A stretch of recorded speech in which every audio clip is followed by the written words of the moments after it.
There are jobs in Dutch history so strange, so oddly specific, that if someone mentioned them today, you'd probably think they were joking. But the wild part, every single one of them actually existed. Some were dangerous, some were bizarre, and some were so hyper-specialized, they feel like they came straight out of a fantasy novel. Yet for centuries, these roles kept Dutch cities running, fueled entire industries, and shaped the country in ways most people never hear about. Because hidden behind the canals, windmills, and postcard-perfect villages is a whole world of forgotten professions. People who carved wooden shoes by hand, guarded sleeping towns at night, pumped air into massive church organs, and even hauled mysterious bundles of wool from ship to ship like it was a secret ritual. And the deeper you go into these old trades, the stranger they get. It almost feels like the Netherlands was powered by characters from its own folklore, except they were absolutely real. So today, we're diving into 21 old Dutch professions that seem completely made up, yet played an important role in shaping everyday life. Some of them vanished with time, others evolved into modern occupations, and a few are still around today in ways that might surprise you. But as odd as they sound, each one reveals something unexpected about Dutch history. And once you hear them, you'll never look at the Netherlands the same way again. Let's start with one job that sounds like something from a comedy sketch, but was actually brutal, exhausting, and essential: Sjouwerman. The first job on this list might sound harmless at first, until you imagine doing it for 10 hours straight. The Sjouwerman was the human engine of the old Dutch textile trade, and his entire job was to haul enormous bales of raw wool from ships, carts, and storage houses to the factories that processed them. No machines, no shortcuts, just sheer muscle. These bales weren't soft, fluffy bundles either. They were dense, heavy, often soaked from the trip, and wrapped so tightly they felt like dragging a stubborn animal across cobblestone streets. The title itself comes from the word sjouwen, meaning to lug something heavy. And that's exactly what these men did from dawn, until their backs gave out. Records claim it was one of the lowest paid jobs in the industry, the kind of work reserved for people with no other options. And yet, the entire wool economy leaned on them. What makes this profession feel almost unreal today is how oddly specific it was. Imagine telling someone your official job title is professional wool hauler. But without Sjouwermannen, factories would shut down, cargo would pile up, and cities that depended on the textile trade would grind to a halt. And the strange part? This wasn't even the most niche job in the textile world. Not by a long shot. Because next comes a role so precise and technical that most people today wouldn't even know how to describe it: Sjouwboomster. If the Sjouwerman supplied the muscle of the textile industry, the Sjouwboomster supplied the precision. This was the person who set the outer perimeter lines on a massive industrial loom, the threads that determined exactly how wide the cloth would be before a single pattern was woven. It sounds simple, but in reality, it was a job that demanded absolute accuracy. One wrong measurement and an entire production run could be ruined. Most Sjouwboomsters were women, chosen for their steady hands and sharp attention to detail. Before weaving began, they would thread long, carefully measured lines across the wooden frame of the loom, creating a boundary that the machine and the weavers had to obey. Think of it like setting the blueprint for the entire fabric. Too wide, and the cloth wouldn't fit the machine. Too narrow, and merchants would complain that customers weren't getting what they paid for. What makes this profession feel almost fictional is just how insanely specialized it was. It wasn't weaving, it wasn't dyeing, and it wasn't operating the loom. It was simply preparing the frame, nothing more, nothing less. A job so rare today that most people have never even heard the word for it. And in a way, this hyper-specific role shows just how massive and complex the old Dutch textile world really was. Each person had one razor-focused responsibility, and every mistake had consequences. But as unusual as this job might sound, the next one pushes the weirdness even further because it mixed science, secrecy, and sometimes even danger, all in the name of creating the perfect color. Lakenverver long before synthetic dyes filled factories with predictable colors. The Dutch textile world relied on a specialist whose work felt almost magical, the Lakenverver, or cloth dyer. This person wasn't just dunking fabric into pretty colors. Far from it. They worked with boiling vats, raw pigments, strange minerals, crushed insects, and secret recipes guarded like family treasures. Every color told a story. Deep black required rare ingredients that only a handful of dyers could mix correctly. Royal blues came from plants that took months to prepare. Reds were so valuable that merchants inspected them like precious stones. And because these dyes reacted differently depending on heat, humidity, and even the quality of the water, a Lakenverver needed both experience and instinct. A single mistake meant an entire batch of expensive cloth was ruined. But the danger made the job feel almost unreal. Some dyes released fumes that were anything but safe. Poor ventilation in dye houses meant many workers dealt with headaches, burned lungs, and constant exposure to chemicals no one truly understood. It was skilled work, respected by merchants, but harsh on the people who actually performed it. To modern ears, the word Lakenverver sounds like something from a medieval fantasy story, like an alchemist brewing colorful potions. But this was a real profession that shaped trade routes, influenced fashion, and created the iconic colors that defined Dutch clothing for centuries. And while the world of dyes was unpredictable, the next job took things to the muddy, messy ground level, where people battled swamps, weather, and exhaustion just to keep their homes warm. Turfsteekster. Before natural gas pipelines and central heating, the Netherlands relied on something far more primitive to stay warm. Blocks of peat cut straight out of watery marshlands. And the people responsible for digging, slicing, and shaping those blocks were known as turfstekkers and turfsteeksters. Peat cutters who spent their days knee-deep in cold, muddy wetlands, carving fuel out of the earth. Their job was brutal. They used long, sharp tools to slice rectangular chunks of peat from swampy fields, then hauled the dripping blocks to higher ground to dry in the sun. Once hardened, these dirt bricks powered stoves, ovens, and heaters across the country. Entire villages depended on them. Yet the work itself was exhausting, dirty, and risky. One wrong step and a cutter could sink into unstable ground or slip into a deep, waterlogged trench.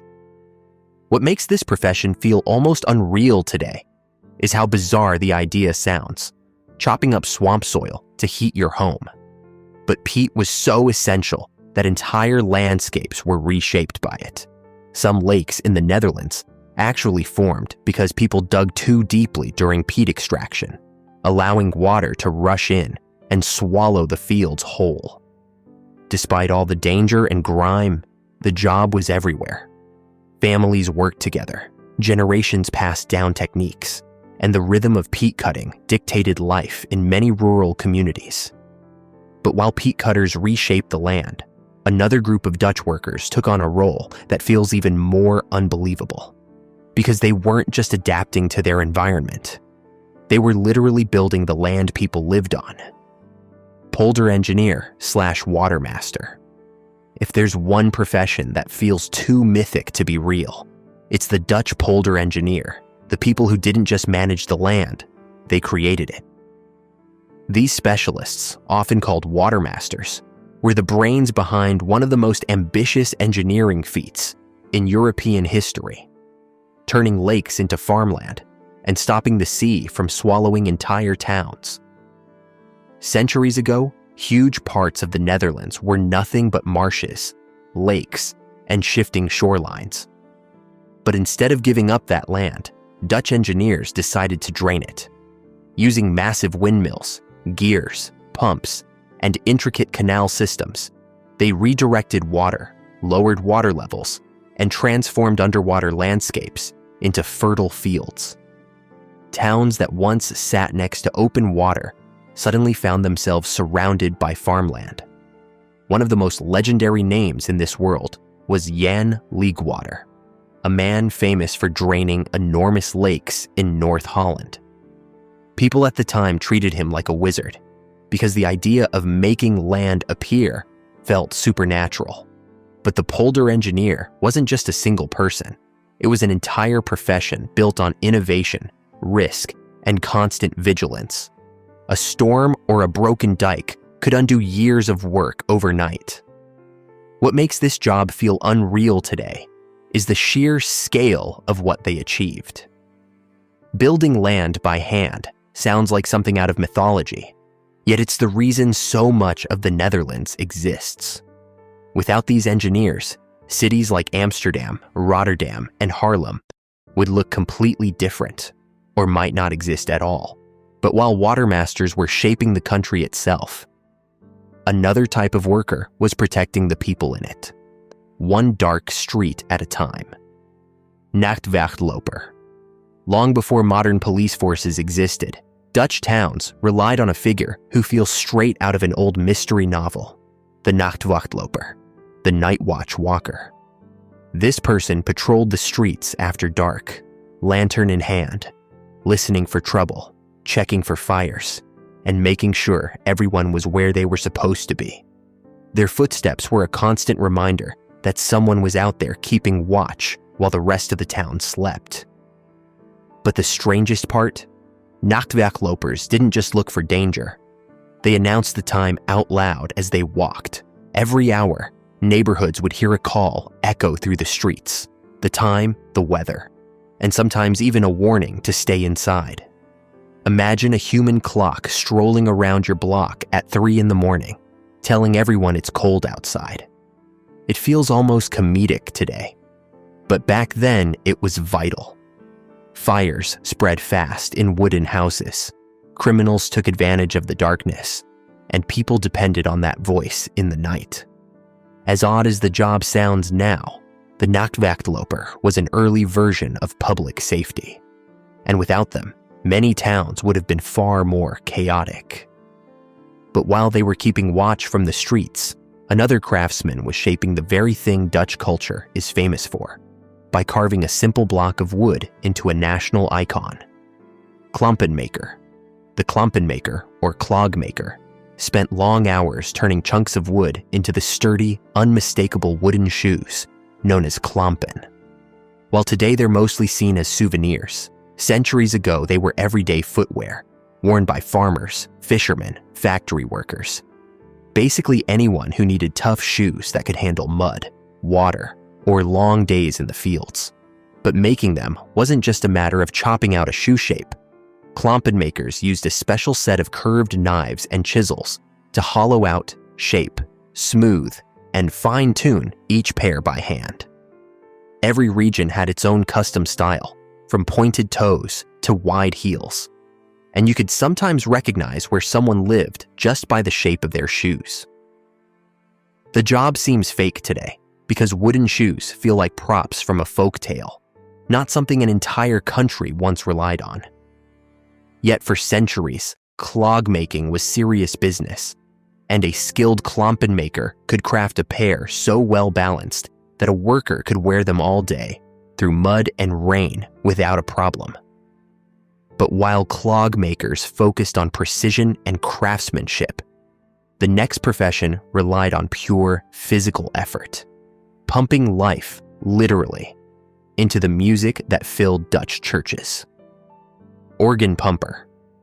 Before electricity made everything effortless, the grand pipe organs inside Dutch churches needed something incredibly simple to function: air. Lots of it. And that job fell to the organ pumper, a person whose entire responsibility was to keep the organ's bellows filled by hand or foot. While the congregation enjoyed soaring harmonies and thunderous chords, someone, often a young assistant or a sexton, was hidden behind the organ, sweating through every hymn. If they pumped too slowly, the music would wheeze. If they pumped too fast, the pipes could distort. The organist depended completely on the pumper's rhythm. It's the kind of role that sounds like a joke today. Professional air provider. Yet churches couldn't function without this person. In big cathedral performances, multiple pumpers worked together like an unseen team of backstage athletes. It's no wonder that when electric blowers finally arrived, organ pumpers went extinct almost overnight. But while these workers were supplying breath to instruments, another group was wandering Dutch towns with a very different kind of sound, one that meant danger, work, or opportunity was close by. Scherensleeper. You always heard the Scherensleeper before you saw him. A few sharp whistles or the ringing of a small bell announced that the traveling knife sharpener was rolling through town with his portable grindstone, ready to hone everything from kitchen knives and scissors to farming tools and shears.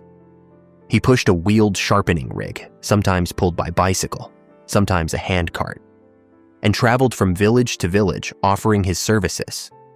People would rush out with dull blades, knowing that a good sharpening could save them hours of work. But the Scherensleeper wasn't just a tradesman, he was a character. Stories spread about their personalities, their independence, and their constant movement. Kids watched them with fascination, adults relied on them, and local gossip often followed them from town to town. Today, the idea of someone wandering the streets sharpening knives on a portable wheel sounds like a fictional character from a fantasy world. But for centuries, they were as common as bakers or blacksmiths. And while their work kept households running smoothly, the next profession was far less glamorous, but far more essential than anyone wants to admit. Popenschepper. Few Dutch jobs get a bigger reaction today than the Popenschepper, literally the waste scooper.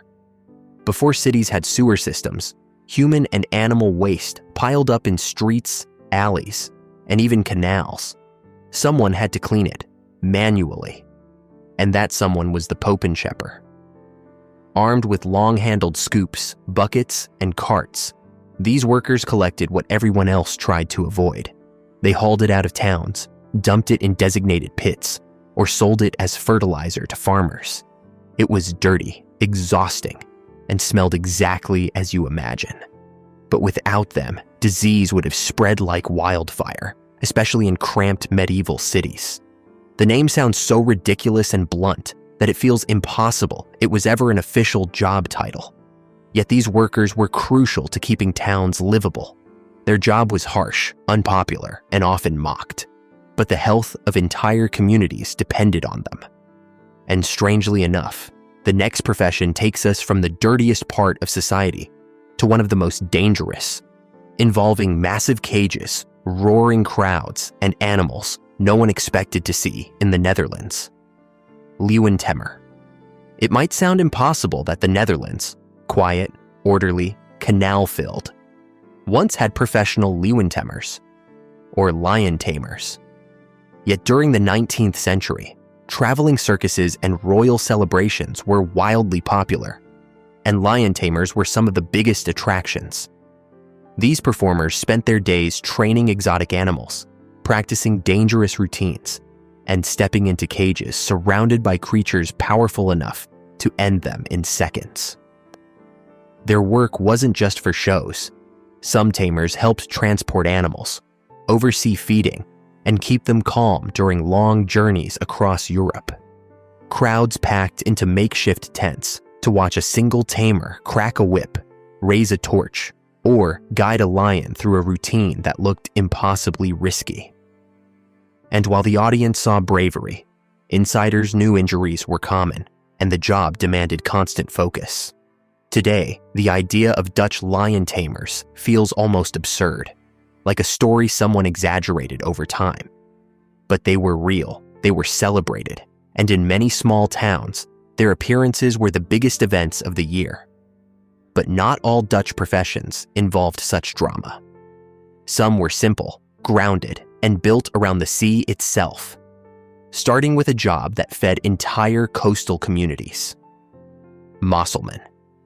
The mosselman, or mussel gatherer, was a coastal worker whose entire livelihood depended on tides, weather, and rhythm. These gatherers waded into shallow waters with baskets, rakes, or simple dredging tools to collect mussels that would later be sold in markets or cooked in local kitchens. It sounds peaceful, but it required skill, knowing exactly when the tide would turn, where the safest patches were, and how to harvest without damaging future beds. For centuries, mussels were a major food source, and the mosselman was a respected figure in fishing towns. The work created unique songs, traditions, and even folklore. Over time, mechanized boats replaced hand gathering, but the old profession left its mark on culture. Today, many people only know the name from old children's songs, making the job feel almost mythical. It's easy to imagine this role as a quaint fantasy, yet it was a lifeline for families who depended on the sea. And while mussel gatherers worked at the water's edge, another profession climbed high above everyone, literally living in the city's tallest structures to watch over entire towns. Torenwachter. High up in church towers and city belfries lived the Torenwachter, a tower keeper whose job blended solitude, responsibility, and constant vigilance. Their main task was simple in theory. Watch. Watch for fires. Watch for approaching danger. Watch for storms rolling across the flat Dutch landscape. In an era before telegraphs or alarms, one sharp-eyed person at the top of a tower could save an entire town. Some Torenwachters lived in tiny tower rooms for weeks at a time, with a bed, a chair, and a small window overlooking roofs and fields. They rang bells to warn citizens of threats, signaled to nearby towns, and kept logs of suspicious activity. Fires were the biggest fear. One spark in a wooden neighborhood could destroy dozens of homes. A good Torenwachter caught it early. A careless one spelled disaster. Today, the idea of someone living in a tower, scanning the horizon like a medieval sentinel, feels almost fictional. But these watchers were essential protectors in a world without technology. And while Torenwachters kept their eyes on danger, other workers focused on something sweet, crafting a product so sticky and rich that it became a Dutch staple: stroopstoker. The stroopstoker, or syrup boiler, managed the smoky, steamy world of early syrup production. Before supermarket jars existed, syrup came from long, slow hours of boiling fruit, or sugar beets, in heavy kettles over hot fires. Stroopstokers controlled everything: temperature, timing, stirring, skimming, and the delicate balance of ingredients. One slip in the process, and the entire batch could burn, sour, or crystallize. These syrup makers often worked in groups, pouring boiling liquid into molds or jars, and tasting tiny samples to check consistency. Their craft required patience and precision, as some syrups took hours to finish properly. Villages depended on this sweet staple for baking, preserves, and even medicine. The profession sounds unreal today because it's so incredibly niche. Imagine telling someone your full-time occupation is professional syrup boiler. Yet these workers provided a food that shaped Dutch cuisine for generations. And while stroopstokers were focused on sweetness, another profession channeled energy into something far more competitive, a sport that feels completely unknown outside one region. Katser. In the northern province of Friesland exists a sport older than many modern games. Katsen, a traditional form of handball, played with teams, chalk lines, and explosive energy. At its peak, the athletes who excelled in this sport, Katsers, were treated like local celebrities. These players trained for tournaments, traveled for matches, and in some eras, even earned income through prize money and sponsorships.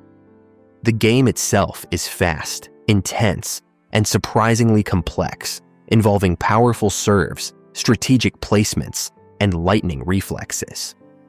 Crowds gathered in grassy fields to watch katsers perform, and major cities held festivals around the competitions. Entire communities rallied behind their favorite players. To people outside Friesland, the idea of a professional handball player from a tiny region sounds almost imaginary. But in its home province, Katzen is tradition, pride, and history. And katsers were once at the center of it all. And while they played for glory and excitement, the next profession handled something far more basic, delivering one resource every home depended on long before plumbing existed: water drager. Long before plumbing made water simple, the water drager carried clean water to homes, businesses, and public fountains. Equipped with yokes, barrels, or buckets, they walked miles each day to deliver life's most essential resource. It might seem simple, but the work required endurance, balance, and reliability. A missed delivery could disrupt an entire household or business. Families relied on them, and some water dragers became almost legendary in their neighborhoods for their consistency. Today, the idea of someone walking hours every day just to supply water sounds unbelievable. But for centuries, they were indispensable. Veerman, the veerman, or hand-pulled ferry operator, guided boats across narrow canals and rivers. These weren't the luxury ferries of today. They were tiny, sometimes precarious, and entirely powered by human strength. Veermannen needed skill to avoid collisions, keep the boat steady, and navigate tides or currents. They ferried passengers, livestock, and goods, often in freezing weather or pouring rain. What seems almost fictional now is that some of these ferries still exist today, running exactly as they did hundreds of years ago. Stadsklokkeluider. Every hour, a Stadsklokkeluider rang the town bells, sometimes alone, sometimes with an assistant, making sure the entire community kept time. Before modern clocks and watches, their role was critical for commerce, labor, and social order. They didn't just pull ropes. They monitored the mechanisms, repaired broken parts, and even adjusted timing for accuracy. It feels almost mythical, a person literally shaping the rhythm of daily life. Yet this was reality in towns across the Netherlands for centuries. Zakendrager, the Zakendrager, or bag carrier, belonged to specialized guilds in port cities. Their job was to carry sacks of grain, flour, or other cargo from ships to warehouses, and sometimes across the city. What makes it sound made up is how ceremonial the role could be. Many guilds had uniforms, strict rules, and even rituals for promotion. It wasn't just labor, it was tradition, pride, and an essential link in the city's supply chain: fietsvissers, bike fishermen. And finally, a modern Dutch profession that feels almost surreal: the fietsvissers, or bike fishermen. In cities like Amsterdam, thousands of abandoned or lost bicycles end up in canals every year. These workers operate specialized boats with crane claws to retrieve them, sometimes dozens in a single day. It looks absurd to outsiders, but it's a crucial job. Canals need to stay navigable, and the bikes are recycled or repaired. What makes it perfect for the end of this list is how it bridges the old and new. Even today, the Netherlands produces professions that seem fake, but are undeniably real. And there you have it, 21 Dutch professions that sound like they were pulled from a fairy tale, but were very real. From the men who hauled wool through cobblestone streets to the bike fishermen keeping canals clear today, the Netherlands has a history full of jobs so strange, precise, or daring that it's hard to believe anyone actually did them. These forgotten roles shaped cities, supported families, and even saved lives, showing that behind every canal, windmill, and market square lies a story of human ingenuity, endurance, and sometimes pure absurdity. If you loved exploring these unbelievable jobs and want to uncover more hidden histories of the Netherlands, don't forget to subscribe to Dear Old Holland.